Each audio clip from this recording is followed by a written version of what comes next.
You treat every day like an exam you might fail. You wake up already grading yourself. Did I do enough? Say the right thing? Waste the day. Somewhere along the way, living turned into a test with a passing score you can never quite hit. What if that whole test was optional? Alan Watts was a British-born philosopher who spent decades translating the dense ideas of Zen Buddhism, Taoism, and Hindu philosophy into language ordinary people could actually use.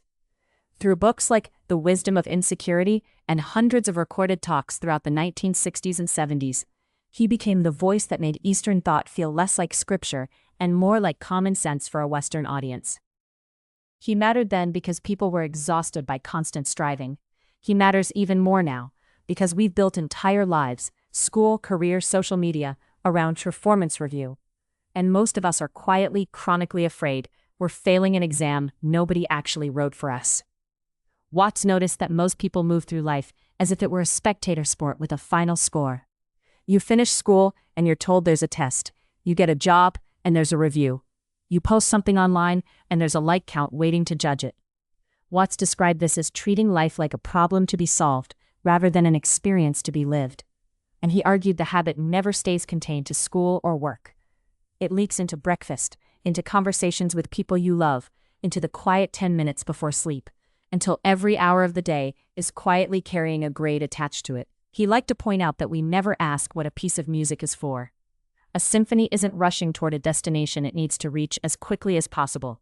The point of the dance is the dancing, not arriving somewhere. Yet we rarely extend that same grace to our own days. We treat a Tuesday as a means to some future Friday, and Friday as a means to some future vacation, and the vacation as a means to some future retirement, always grading the present against a payoff that never quite arrives. Because once you get there, you just invent the next exam to worry about. Here's something you can try today. Pick one ordinary task, making coffee, walking to your car, washing a single dish, and do it without narrating a verdict on yourself while you do it. No score, no am I doing this right? Just let it be exactly what it is, once, for a few minutes. That's the muscle Watts is asking you to build. That exam mindset doesn't just misread ordinary days, it also misreads what happens when you chase the good feeling directly.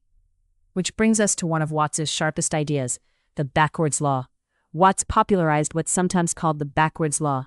The harder you grasp for pleasure, security, or certainty, the more it slips through your fingers. And the more willing you are to let go, the more naturally those things arrive on their own. He compared it to trying to float on water. Thrash and fight to stay above the surface, and you sink. Relax completely, let your body trust the water, and it holds you up without effort. The struggle itself is what pulls you under. This is where his music metaphor becomes so useful. Watts argued that we mistake life for a journey toward a destination, like a train ride where the only point is getting off at the right stop. But he insisted life is much more like music. When you listen to a song, you don't spend the whole time anxiously waiting for it to end so you can say you finished it. The point of the song is in the playing of it, note by note, right now. Nobody drives to a concert hall hoping the orchestra will hurry up and be done. A story he told often involved watching people at parties gripping their one drink, rehearsing what to say next, performing their evening instead of having it. So busy grading their own performance that they missed the music entirely. Try this today. Take one thing you've been treating as a means to an end, a workout, a meal, the drive home, and, just once, experience it the way you'd listen to a song. Not racing toward the end, just staying with the notes as they come. That's a lovely idea when life is going smoothly. But Watts never pretended lightness was only for easy days, and that's really where his philosophy earns its keep. Watts wasn't naive about suffering. He lived through his own turbulence, financial strain, failed marriages, public criticism for being a philosopher who enjoyed a drink and never quite fit the image of a serene, untouchable guru. He never claimed lightness meant pretending pain wasn't real. What he argued instead was that we suffer twice, once from the actual difficulty, and a second time from our furious resistance to the fact that it's happening at all. That second layer, he said, is the one we actually have some choice about. He often returned to the Taoist idea of wu wei, or effortless action, not doing nothing, but ceasing to fight the current you're already caught in.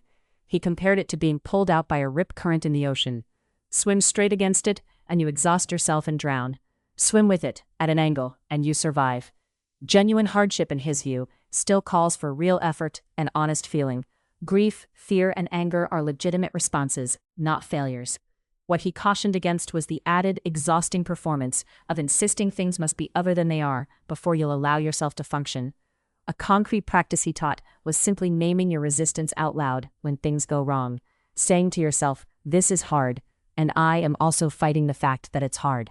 That single sentence alone tends to loosen the second grip a little. Try it today with whatever is actually weighing on you. Separate the real difficulty from your resistance to it, and notice if the weight gets even slightly lighter. If any of this loosened something in you, subscribe to Life's Philosophy for more ideas like this. Old wisdom translated into everyday usable practice, with new videos dropping regularly to help you carry a little less unnecessary weight through your week. Before you go, answer this one in the comments. What is one exam you've been giving yourself that you could simply stop grading today? I read every answer, and I genuinely love to know yours. Life was never the exam you were dreading. It was always the music you forgot to dance to. So stop grading the song and start listening to it.